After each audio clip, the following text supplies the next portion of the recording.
Hi, so this is video 2 for drawing linear graphs from the Corbett Maths booklet and showing you how I would use the calculator to do that.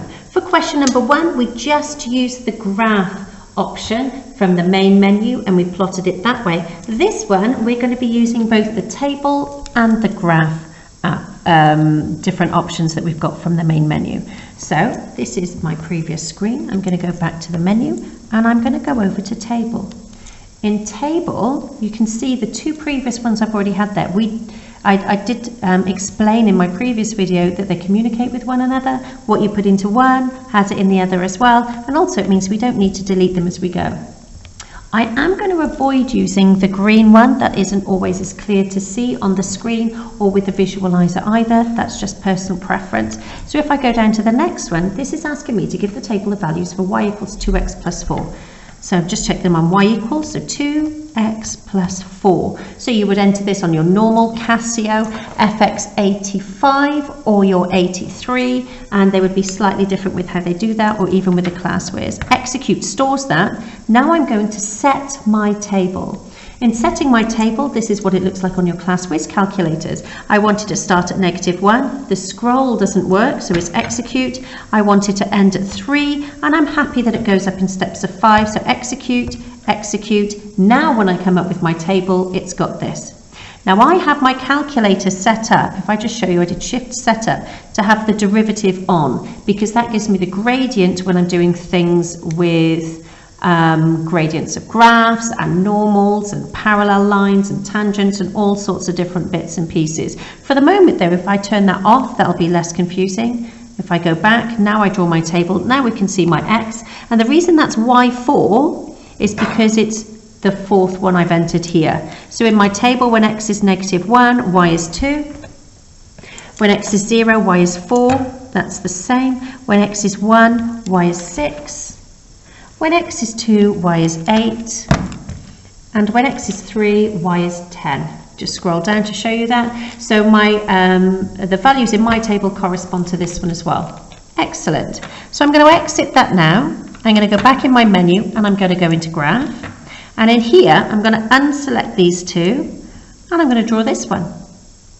When I draw it, there we go. I haven't got quite the window that I want that looks like this one. I haven't got quite that, so I can, with view window, you might want to get you might want to enter the values separately or get your students to use standard. So standard does it -10 to 10. One of the difficulties with that is that perpendicular lines don't look perpendicular. For that to work, initial is the one that I like to use as well.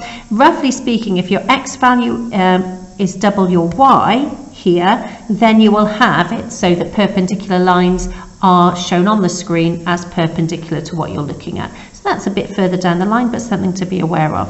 So I use this one, draw it, and then I often move it around for what I want to see. So there we go. If I want to see a little bit more, I can zoom out, I can zoom in, but all I can see from here is it goes from -2 through to 4 as my intercepts for the axes. So here we go, -2 here, 4 here. Those are the ones I would connect, and let's just check that -1 would be 2, plot my points, 0 would be 4, 1 would be 6, 2 would be 8, 3 would be 10, and would it look like it does on the screen where it would go through at -2? Yes, it does. The same as on there. Scale slightly different. You can change that. I showed you that in a previous video, but we know it goes through -2 and -4. So there we go. That would actually secure all of the marks on that question for you. If we look at the next question, same again, table of values. It wants me to do that table of values, but also have a y equals -2 question. I'm just checking to see if there's something else on top. So what we can do is we can plot both of those on the same set of axes. If I go exit and select that one, my next one, I'm going to use the y5 here. I want y equals -2. It wants me to draw that. If I draw that here, I haven't got what I want to see. Let's exit. I want y equals -2. And I'm going to draw, and I'm going to change my view window to initial. do it that way, draw it there. The reason I couldn't see it was before is because my scale wasn't there. Remember, you can scroll up and down as well. So that's a horizontal line through x equals -2, sorry, y equals -2, like here. Draw it on there and label. Then I've got a table of values. So what I can do here is I can do it the other way around if I wanted. Let's have a look. Let's have a look at plotting that line first. So exit, let's go on to the next one. Exit, I'm going to unselect that one. Move down to y6, I've got 3x plus 1. Execute, draw. So it goes through, okay, so I need a couple of points here to help me.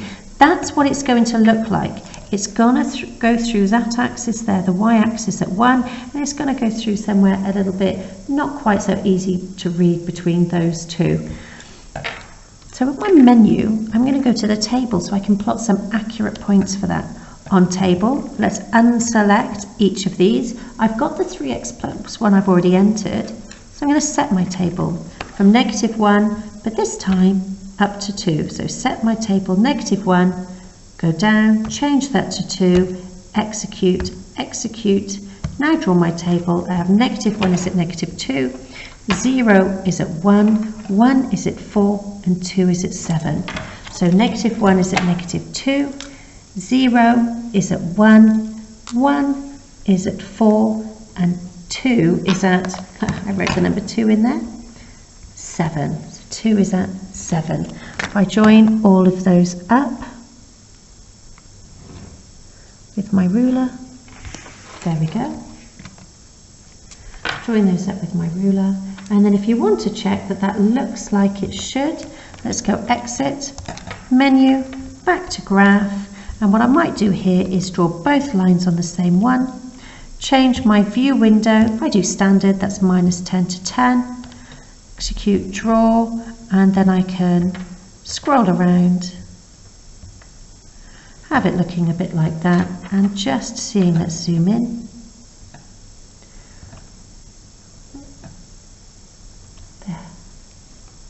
There we go. Those are my two graphs. So, looking at question number 3, does this one here look any different?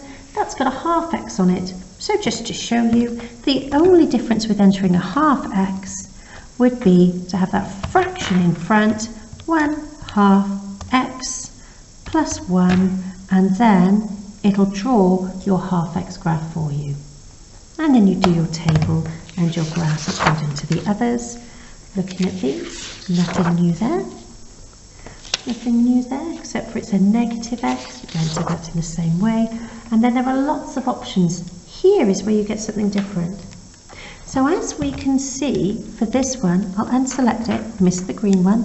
In type, in all of the types, it doesn't have an x plus y equals. So this is where it does need to be rearranged to either be x equals or y equals. So I'm going to say y equals 6 subtract x. Once you've done that, 6 subtract x, execute, draw that one, it will then draw your graph for you, and you would do it that way. So that goes from 6 to 6, 6 subtract x. Interestingly, this only goes up to 4, so that's where you would have all of your different values in here as well to help you check that.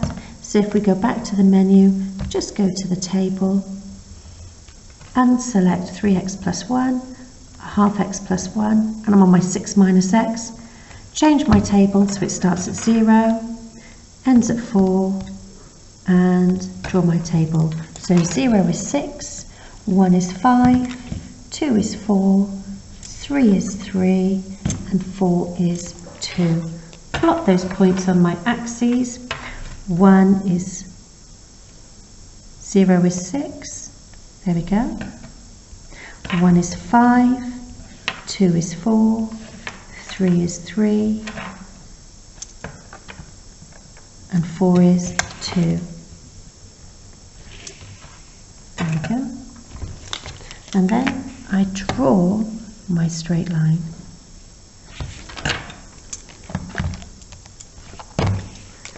Looking at any more questions, I've still got linear graph. This one here you'd have to rearrange.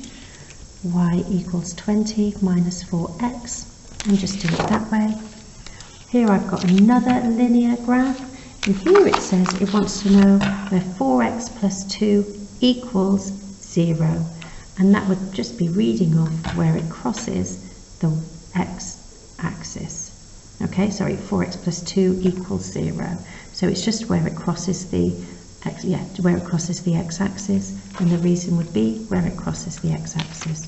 So you would just do it that way, see it very visually.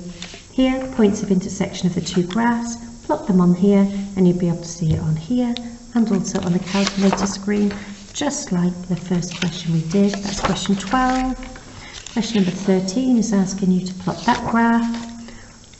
Let's see if there's anything different before we finish this second video on using the Casio fx-CG50 on drawing linear graphs.